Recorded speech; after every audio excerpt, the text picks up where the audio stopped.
ప్రభు మన రక్షకుడు యేసుక్రీస్తు వారి యొక్క శక్తిగల నామంలో ప్రతి ఒక్కరిని కూడా ప్రేమతో ఆహ్వానిస్తూ ఉన్నాను. ప్రేమైనటువంటి సంఘమా, నేటి అంశము బాధ, భారము, బరువు. నీలో ఏమి ఉన్నది? నేటి ప్రశ్న. నీలో బాధ ఉన్నదా? భారము ఉన్నదా? బరువుగా ఉన్నదా?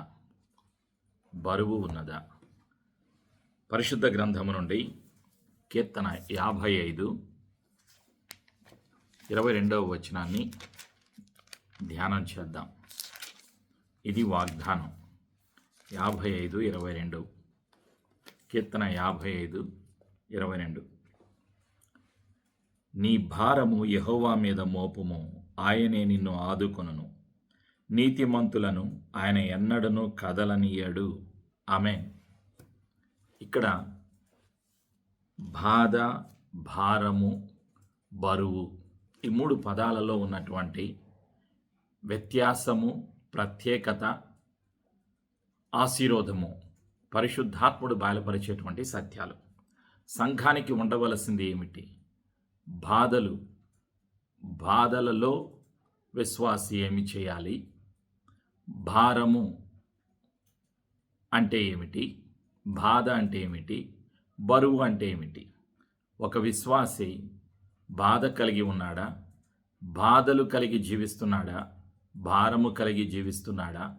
బరువు కలిగి జీవిస్తున్నాడా? ఆలోచన చేయండి. ఇక్కడ నీ భారము యెహోవా మీద మోపుము. భారము అంటే ఇంగ్లీష్లో బర్డెన్. ఏమిటి ఆ భారం?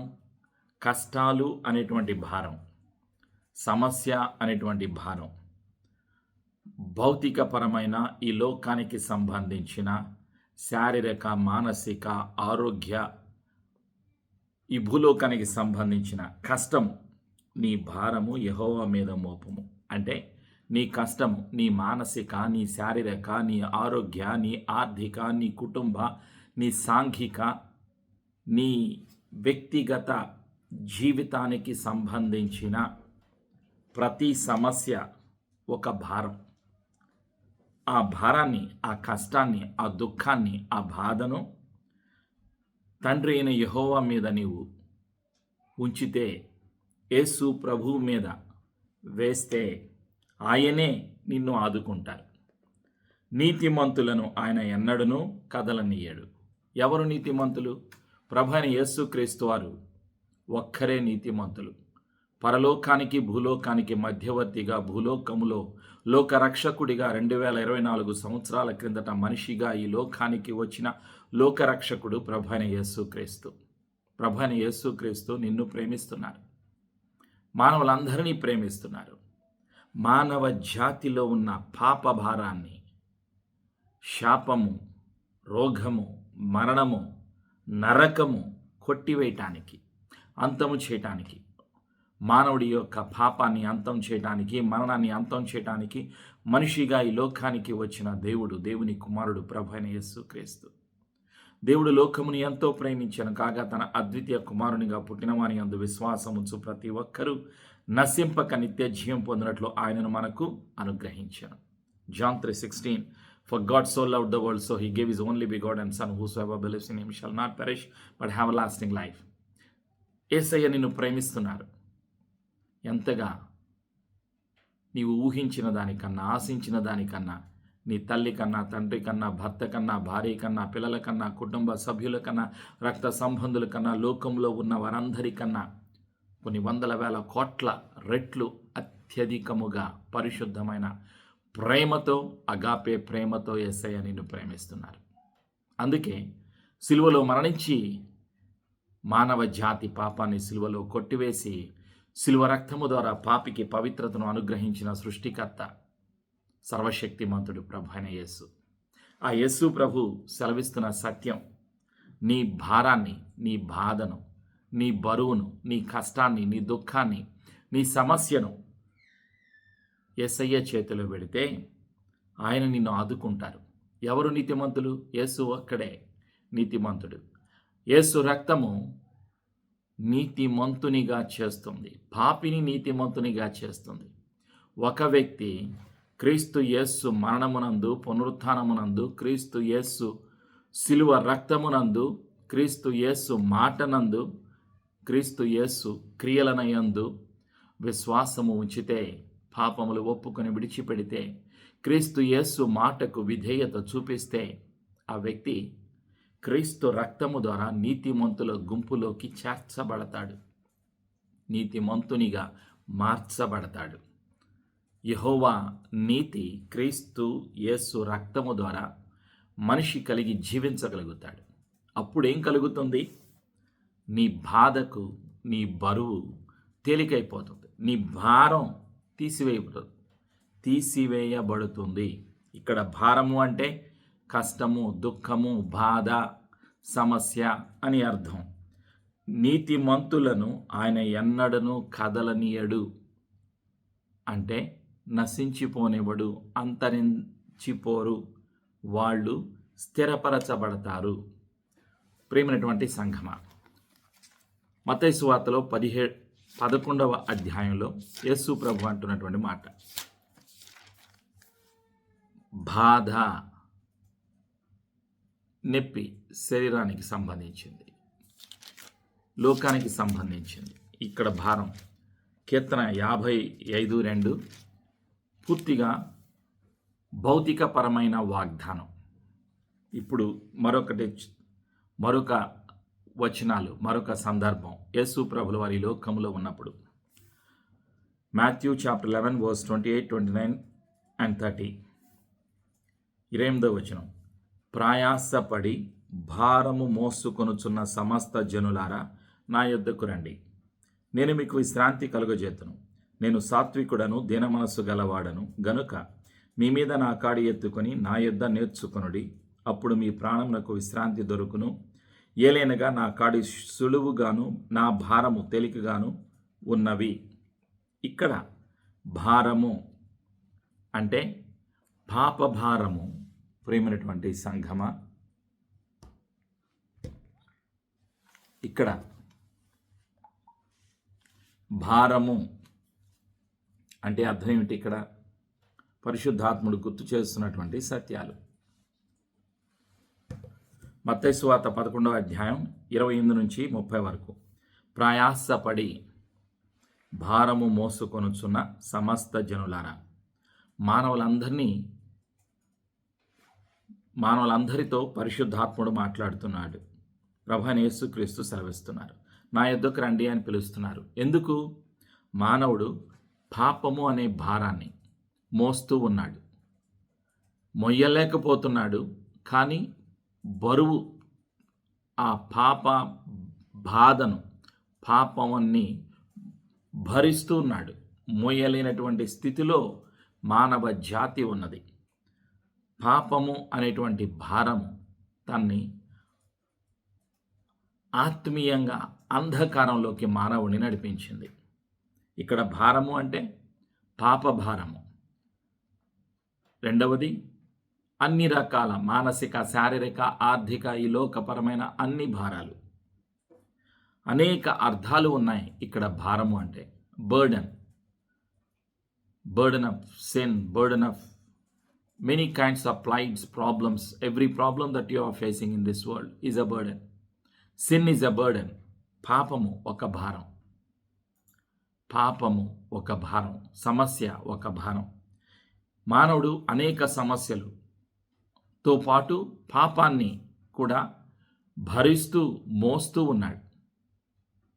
బరువు, ఒక వ్యక్తి ఒక బరువు మోయటం. బరువు అంటే సహజంగా వాడుక భాషలో ఏదన్నా ఒక శక్తికి మించింది పట్టుకున్నప్పుడు, ఒక 50 కిలోల బస్తా చేత్తో పట్టుకుని 50 సంవత్సరాల వ్యక్తి నడవగలడా? నడవలేడు. అదే 10 కిలోలు అయితే ఓకే, 20 కిలోలు అయితే కొంచెం కష్టం, 30 అయితే ఇంకా కొంచెం కష్టం. అలా ఆలోచన చేయండి. బరువు వాడుక భాషలో బరువు. అయితే గలతీయులకు రాసినటువంటి పత్రిక 6వ అధ్యాయంలో ఒక సత్యాన్ని పరిశుద్ధాత్ముడు గుర్తు చేస్తున్నాడు. పదాలలో ఉన్న అర్థము, పరిశుద్ధాత్ముడు బయలుపరిచే సత్యము, విశ్వాసులు కలిగి ఉండవలసినటువంటి భారము ఏమిటి? బాధ, బరువు, భారం. నీలో ఏమున్నది? దేని నుండి నీవు విడుదల పొందాలనుకుంటున్నావు? సృష్టికర్త అయిన దేవుడు యేసయ్య కలిగి ఉన్నది ఏమిటి? నీకు ఇవ్వాలనుకున్నది ఏమిటి? నీలో ఉండవలసింది ఏమిటి? ఆలోచించు. గలతీ 6:5, గలేషియన్స్ చాప్టర్ 6 verse 5. ప్రతివాడును తన బరువు తానే భరించుకొనవలెను గదా. ఇక్కడ బరువు అంటే ఎవరి బాధలు వాళ్ళకే తెలుస్తాయి. నీ బాధ నీకు తెలుస్తుంది, నా బాధ నాకు తెలుస్తుంది. నీ కష్టం నీకు తెలుస్తుంది, నాకు తెలుస్తుంది. నీ పాపము నీకు తెలుసు.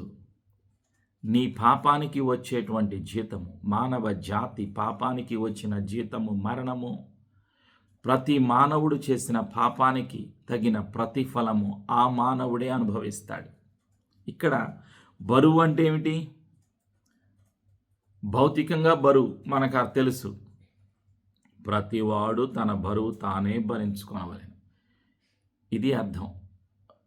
ఎవరి బాధ, ఎవరి కష్టం, ఎవరి పాపం తగిన ఫలితం వాళ్ళే అనుభవిస్తారు. అర్థమైంది కదా? నీ కష్టం వెనక ఉన్న కారణం నీకు తెలుసు, దేవునికి తెలుసు. పాపం, ఎవరిలో ఏ పాపం ఉన్నది, ఆ పాపం ఉన్న వ్యక్తి ఆ పాపం ఏమిటో తనకు తెలుసు, దేవునికి తెలుసు, సాతానుకు తెలుసు. ప్రేమైనటువంటి సంఘమా, ఇక్కడ పదాలు వేరు, భావం ఒక్కటే. ఆ బరువు ఏమిటి? పాపం అనే బరువును మోస్తున్నావా? బాధలు అనే బరువును మోస్తున్నావా? కష్టాలు అనే బరువును మోస్తున్నావా?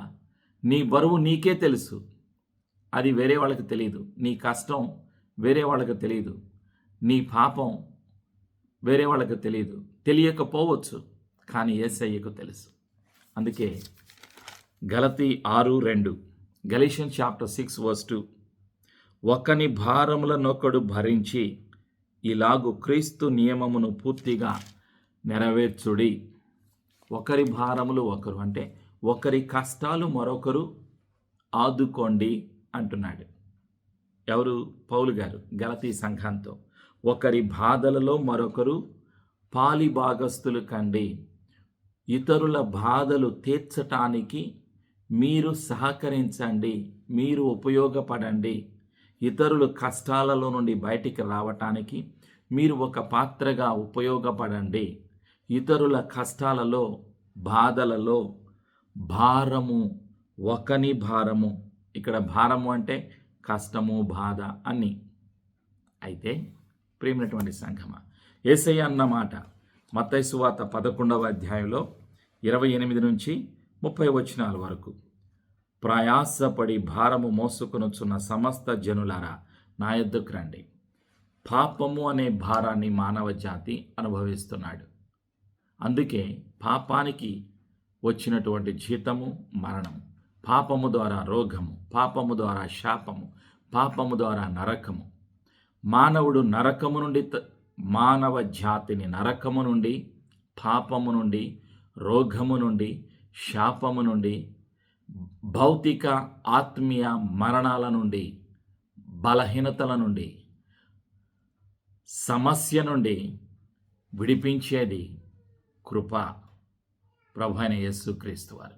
అందుకే ఎక్కడికి వెళ్ళాలి మనుషులందరూ? సమస్త జనులారా నా యొద్దకు రండి. యేసు ప్రభు దగ్గరికి రావాలి మానవుడు. వస్తే ఏం జరుగుతుంది? నేను మీకు విశ్రాంతి కలుగజేతును.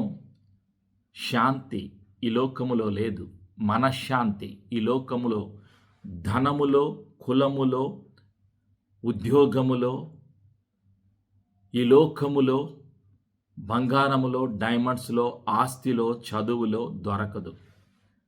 నెమ్మది, విశ్రాంతి, సమాధానము, శాంతి, మనశ్శాంతి ఈ లోకములో డబ్బుతో, ఉద్యోగముతో, అధికారముతో, బలముతో, కులముతో మానవుడు కొనలేడు.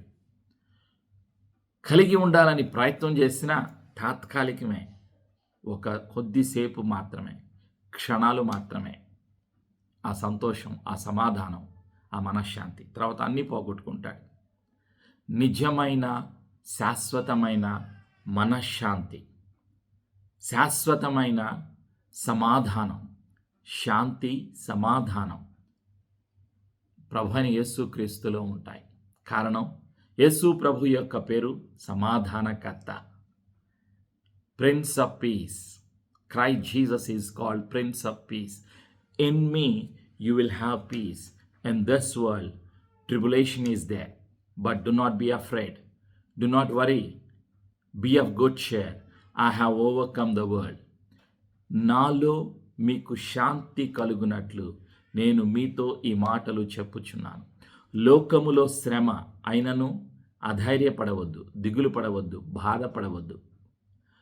నేను లోకమును జయించి ఉన్నాను, నా శాంతి మీకు అనుగ్రహిస్తాను అని యేసయ్య అంటున్నారు. యోహాను సువార్త 16వ అధ్యాయంలో ఆఖరి వచనం, 33వ వచనం.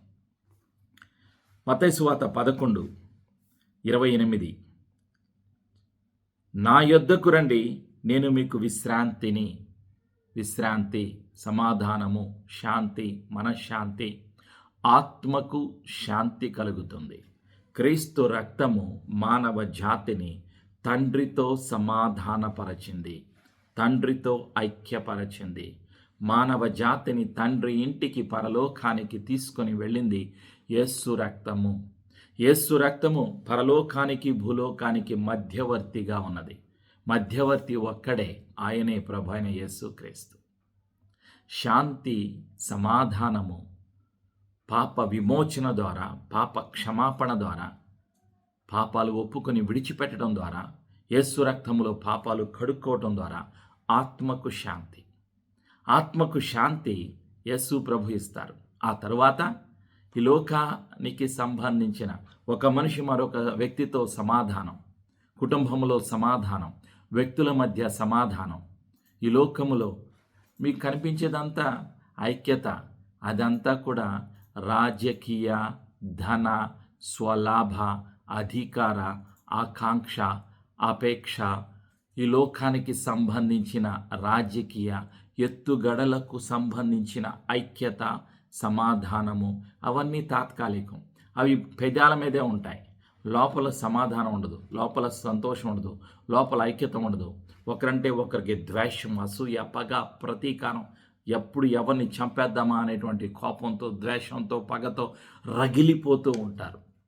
ఉద్రేకముతో, అహంకారముతో, అతిశయముతో, గర్వముతో, ఈ లోకములో ఉన్న బలగాలతో కుళ్ళిపోతూ కృషించిపోతున్నటువంటి ఒక క్యాన్సర్ వ్యాధి కనిపించదు, బయటకు, లోపల ఉంటుంది. నిజమైన శాంతి, సమాధానం ప్రభువైన యేసుక్రీస్తులో ఉంటుంది. కాబట్టి మానవుడు ఎక్కడికి వెళ్ళాలి? యేసు ప్రభు దగ్గరికి రావాలి. మరొక సత్యం 29వ వచనం, నేను సాత్వికుడను, దీన మనస్సు గలవాడను గనుక మీ మీద నా కాడి ఎత్తుకొని నా యొద్ద నేర్చుకొనుడి. ఎవరి దగ్గర ఎవరు నేర్చుకోవాలి? వాక్యము నేర్పిస్తుంది, పరిశుద్ధాత్ముడు నేర్పిస్తారు, యేసు ప్రభు నేర్పిస్తాడు. యేసు ప్రభు గురువులకు గురువు, ప్రవక్తలకు ప్రవక్త, అపోస్తలులకు అపోస్తలుడు, సువార్తికులకు సువార్తికుడు, ఉపదేశకులకు ఉపదేశకుడు, కాపరులకు ప్రధాన కాపరి, మంచి గొర్రెల కాపరి, ప్రధాన గొప్ప ప్రధాన యాజకుడు ప్రభువైన యేసు. నా గొర్రెలు నా స్వరము వినును. My sheep hears my voice. Christ Jesus is called the great high priest. గొప్ప ప్రధాన యాజకుడు, కాపరులకు కాపరి. యేసయ్య దగ్గరకు వెళితే ఆయన నేర్పిస్తాడు. పరిశుద్ధాత్ముడు యేసయ్య చెప్పిన సత్యాన్ని బయలుపరుస్తాడు, వివరిస్తాడు, విపులముగా అర్థం అయ్యేలాగా తెలియచేస్తాడు. కాబట్టి నీవు దిగులు పడకూడదు, భయపడకూడదు, ఆందోళన చెందకూడదు. సమస్యలు లేని మానవుడు లేడు. ఈ భూలోకంలో మానవులందరూ బాధల్లో ఉన్నారు, బరువును మోస్తున్నారు, లోక సమస్యలు అనే భారాన్ని కలిగి ఉంటున్నారు. అయితే సృష్టికర్త అయిన దేవుడు కోరుకున్నది ఏమిటి? ఏలైనగా నా కాడి సులువుగాను నా భారము తేలికగాను ఉన్నవి. యేసయ్యలో ఒక భారము ఉన్నది. అదే నశించిపోవుచున్న ఆత్మల ఎడల భారము. అది ఒక విశ్వాసి కలిగి ఉండాలి. ఏ సంఘములో అయితే, ఏ విశ్వాసులో అయితే భారము ఉంటుందో, ధనం ఆత్మల సంపాదన కొరకు ఖర్చు పెట్టగలుగుతారు. ప్రేమైనటువంటి సంఘమా, ఈరోజే క్రొత్త ఫోను కొన్నాను. ఎలా? ఇన్స్టాల్మెంట్ మీద ₹1,00,000 ఫోను కొన్నాను.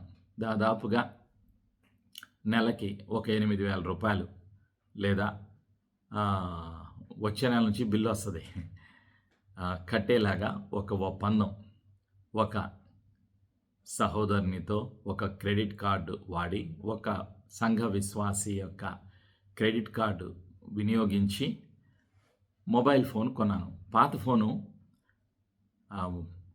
దాని సర్వీస్ అయిపోయింది. మసకగా ఉంది. వీడియోలు తీస్తుంటే సరిగా రావటం లేదు. క్రొత్త ఫోను ఈరోజే వెళ్ళి దాదాపుగా ₹1,00,000 ఫోను కొన్నాను. ప్రతి నెల కొంత ఆ సహోదరుడికి నేను ఇచ్చేలాగా ఆ సహోదరుడు ఆ క్రెడిట్ కార్డు ఉపయోగించి కొన్నాం. దేని కొరకు? సేవ కొరకు. ఇదే మొదటి వీడియో చేస్తున్నాను. ఆఫ్రికా వెళ్ళటానికి సియరా లియోన్ వెళ్ళి అక్కడ 1000 మందికి భోజనం పెట్టి సువార్తను ప్రకటించి యేసయ్య పని చేయడానికి శిష్యులుగా తయారు చేయడానికి వెళుతున్నాను 15వ తారీఖున. టికెట్టు 6,700 దిరమ్స్, అంటే దాదాపుగా ₹1,50,000 పైన. ఒక టికెట్ కొనటానికి డబ్బులు వచ్చాయి, కొనేశాను. ఫోన్ కొనటానికి డబ్బులు లేవు. ప్రతి నెల ఇన్స్టాల్మెంట్ కడటానికి సిద్ధపడ్డాను. ఇది పరిస్థితి. ఒక వ్యక్తికి నశించిపోతున్న ఆత్మల ఎడల భారం ఉంటే ఎంత డబ్బైనా ఖర్చు పెట్టగలుగుతాడు ఆత్మల సంపాదన కొరకు. అది పరిస్థితి. హాస్పిటల్లో ఉన్న రోగికి తెలుసు, ఐసీయూలో ఉన్న రోగికి తెలుసు బాధ ఏమిటో. నశించిపోతున్న ఆత్మల ఎడల భారం యేసయ్య కలిగి ఉన్నారు. యేసయ్య అందుకే ఈ లోకానికి వచ్చారు. పాపులను వెదకి రక్షించటానికి మనుష్య కుమారుడు ఈ లోకానికి వచ్చారు. లూకాసు వార్త 19:10 Son of Man came into this world to seek and to save the lost. ప్రభు అయిన యేసుక్రీస్తు ఎందుకు వచ్చారు ఈ లోకానికి? నశించిపోతున్నటువంటి మానవులను వెదకి రక్షించటానికి యేసు ప్రభులు వారు ఈ లోకానికి వచ్చారు. మానవుడు నశించిపోతున్నాడు. పాపములో నరకములోకి వెళుతున్నాడు. పాపములో నశించిపోతున్నాడు. చనిపోతే ఎక్కడికి వెళ్తాడు మానవుడు? ఈ లోకములో ధనికులు, రాజకీయ వ్యక్తులు, సినిమా వాళ్ళు, ఈ లోకములో వ్యాపారులు, ఈ లోకములో గల్ఫ్ దేశాలలో అనేక దేశాలలో అనేక మంది ధనికులు ఉన్నారు. వాళ్ళు అనేక రకాలుగా ఈ లోకములో పేరు సంపాదిస్తున్నారు. ఒక ఆటగాడికి ఏ విధంగా కొలుస్తున్నారు, ఒక రాజకీయ వ్యక్తిని, ఒక సినిమా వాళ్ళని ఏ విధంగా ప్రజలు మెచ్చుకుంటున్నారు, జైజైలు కొడుతున్నారు. రేపు చనిపోతే ఎక్కడికి వెళతారు? ఆటగాళ్ళు, రాజకీయ వ్యక్తులు, వ్యాపారులు, ధనికులు, లోకములో ఉన్న పాపులు అందరూ ఎక్కడికి వెళతారు?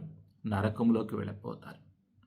వాళ్ళు నరకము వెళ్ళకూడదు అన్నది దేవుని సంకల్పం. అందుకే యేసు ప్రభు సిలువలో తన ప్రేమను చూపించారు. లూకాసు వార్త 19:20 19:10 నశించిన దానిని వెదకి రక్షించుటకు మనుష్య కుమారుడు వచ్చనని అతనితో చెప్పాను.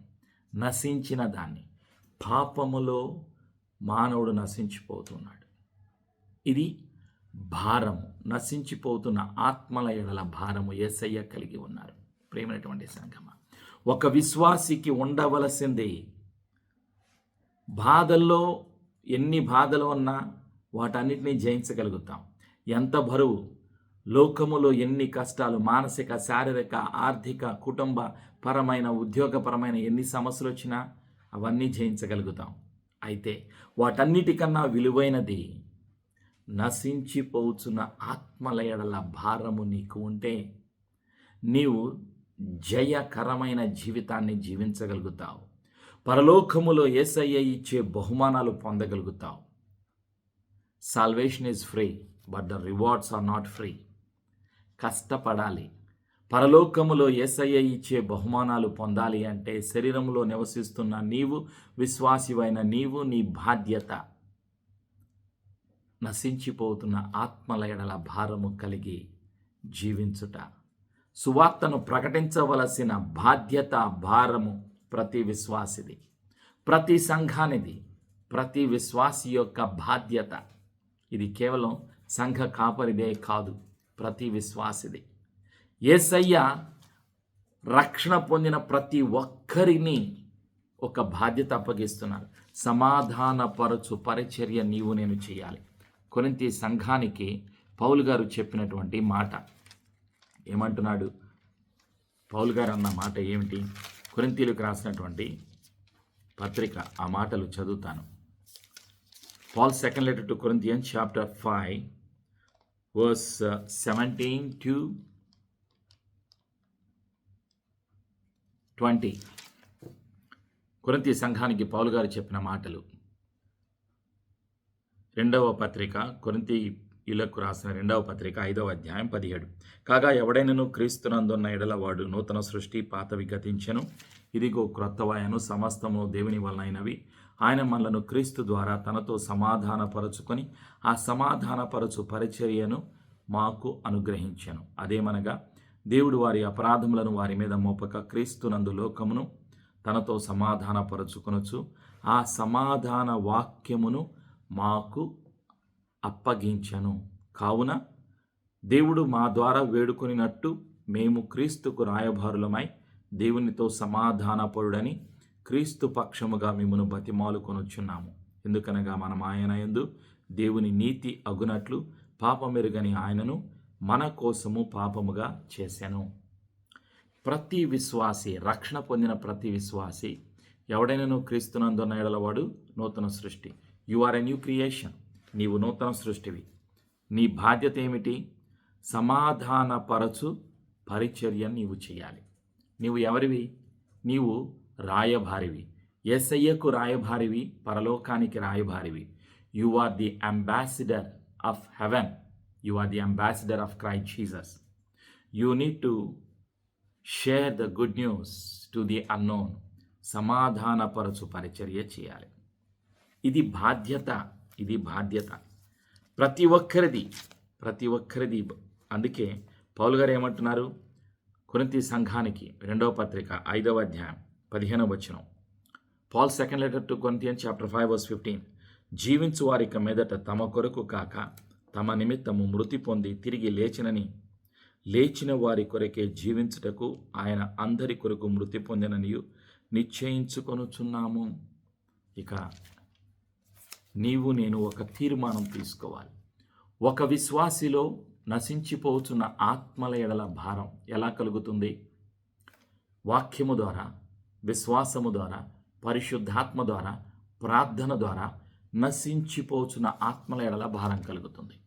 నశించిపోతున్న ఆత్మల ఎడల భారం కలిగేటువంటి వ్యక్తి సువార్త పనిలో పాలు పొందుతారు. ప్రజలు, చాలామంది సేవకులు, చాలామంది టీచర్లు విమర్శిస్తూ ఉంటారు. ఒకరిని మరొకరు విమర్శిస్తూ ఉంటారు.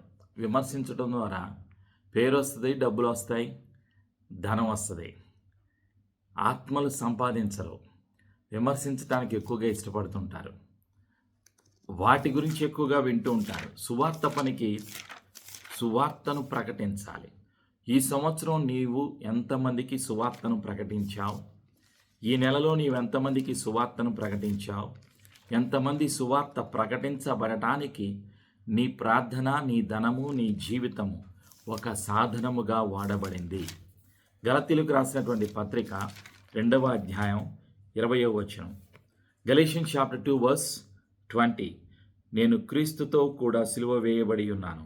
ఇకను జీవించువాడను నేను కాను, క్రీస్తే నాయందు జీవించుచున్నాడు. నేనిప్పుడు శరీరమందు జీవించుచున్న జీవితము నన్ను ప్రేమించి నా కొరకు తన్ను తాను అప్పగించుకొనిన దేవుని కుమారుని అందరి విశ్వాసం వలన జీవించుచున్నాను. బ్రతుకుట క్రీస్తే, చావైతే లాభము. ఇది నశించిపోతున్న ఆత్మల ఎడల భారము కలిగి ఉన్నటువంటి వ్యక్తి యొక్క జీవిత లక్ష్యము. నీ జీవితమునికి ఒక గురి ఉండాలి, ఒక దర్శనం. నీకు ఏమున్నది? బాధ ఉన్నదా? బరువు ఉన్నదా? భారము ఉన్నదా? సమస్యల నుండి విడిపించగల శక్తిమంతుడు యేసయ్య. యేసయ్యకు అసాధ్యమైంది ఏదీ లేదు. నశించిపోతున్న ఆత్మల ఎడల భారము నీవు నేను కలిగి ఉండి నిత్యము ప్రార్థన చేస్తూ మన జీవితము, మన ధనము, మన సమస్తం ఆత్మల సంపాదన కొరకు వినియోగిస్తే పరలోకములో యేసయ్య ఇచ్చే బహుమానాలు పొందుకుంటాం. ప్రభువైన యేసుక్రీస్తు అతి త్వరలో రాబోచున్నారు. అధైర్యపడవద్దు, భయపడవద్దు. సర్వలోకమునకు వెళ్ళి సర్వసృష్టికి సువార్తను ప్రకటించుట కొరకు ప్రతి విశ్వాసి బాధ్యత. గుర్తుంచుకుని ప్రార్థిస్తూ యేసయ్య పనిలో పాలిభాగస్తులు కావాలి అని పరిశుద్ధాత్ముడు హెచ్చరిస్తున్నాడు. నీ బాధ ఏమిటి? నీ భారము ఏమిటి? నీ బరువు ఏమిటి? నీ సమస్య ఏమిటి? ఎవరి గురించి ఆలోచిస్తున్నారు? అధైర్యపడవద్దు, దిగులు పడవద్దు. యేసయ్య నిన్ను ప్రేమిస్తున్నారు. యేసయ్యకు నీవు కావాలి. యేసయ్య కృప మనందరికీ సదా తోడైండునుగాక. ఆమేన్. ప్రార్థన. పరిశుద్ధాత్మ, సత్యాన్ని ప్రకటించినందుకు బాధ, భారము, బరువు ఎవరిలో ఏమి ఉన్నదో ప్రతిదీ చూస్తున్న దేవుడవు. ప్రతి కష్టము, ప్రతి బాధ, ప్రతి భారము, ప్రతి బరువు తీసివేయగల శక్తిమంతుడవు. బాధల నుండి విడిపించే దేవుడవు. బంధకాలను తెంచివేసే దేవుడవు. నశించిపోతున్న ఆత్మల ఎడల భారము ప్రతి విశ్వాసికి కలుగచేసి ప్రతి విశ్వాసి జీవితము, కుటుంబము, ఉద్యోగము, వ్యాపారము, శరీరము, ఆత్మ, ప్రాణము నశించిపోతున్న ఆత్మల ఎడల భారము కలిగి సర్వలోకమునకు వెళ్ళి సర్వసృష్టికి సువార్తను ప్రకటించుట కొరకు ప్రతి విశ్వాసి ఉపయోగపడులాగున పరిశుద్ధాత్ముడ సహాయము దయచేస్తున్నందుకు వందనాలు. అనుమానాలు, బలహీనతలు, బాధలు, బరువులు, ఈ లోకానికి సంబంధించిన భారాలు అన్నీ యేసయ్య నామములో తొలగిపోవునుగాక. యేసయ్య రాకడకు ప్రతి విశ్వాసి సిద్ధపడునుగాక. విశ్వాసములో, ప్రార్థనలో, పరిశుద్ధతలో పరిశుద్ధాత్ముడ సిద్ధపరుస్తున్నందుకు వందనాలు. బ్రతుకుట క్రీస్తే, చావైతే లాభము. క్రీస్తు కొరకు జీవించాలి అనే మనస్సు ప్రతి ఒక్కరికి ఇస్తున్నందుకు వందనాలు. నశించిపోతున్న ఆత్మల ఎడల భారాన్ని దయచేసి బలమైన సాధనముగా ప్రతి విశ్వాసి వాడబడులాగున పరిశుద్ధాత్ముడ మా సహాయకుడుగా నీ ఉన్నందుకు వందనాలు. భయాలను, బలహీనతలను, బంధకాలను, బాధలను యేసు నామములో తెంచివేస్తూ యేసు రక్తంలో మా జీవితాలను ముద్రిస్తూ యేసు ప్రభుని ఒప్పుకొనొచ్చు. పరిశుద్ధాత్ముడాన్ని సహాయమునకై వందనాలు. యేసు ప్రభుని ఒప్పుకొనొచ్చు. యేసు ప్రభుని ప్రకటిస్తాను అని మాట ఇస్తూ ఈ సమర్పణ ప్రార్థన యేసు నామములో చేయుచున్నాము తండ్రి. ఆమేన్. షాలోమ్.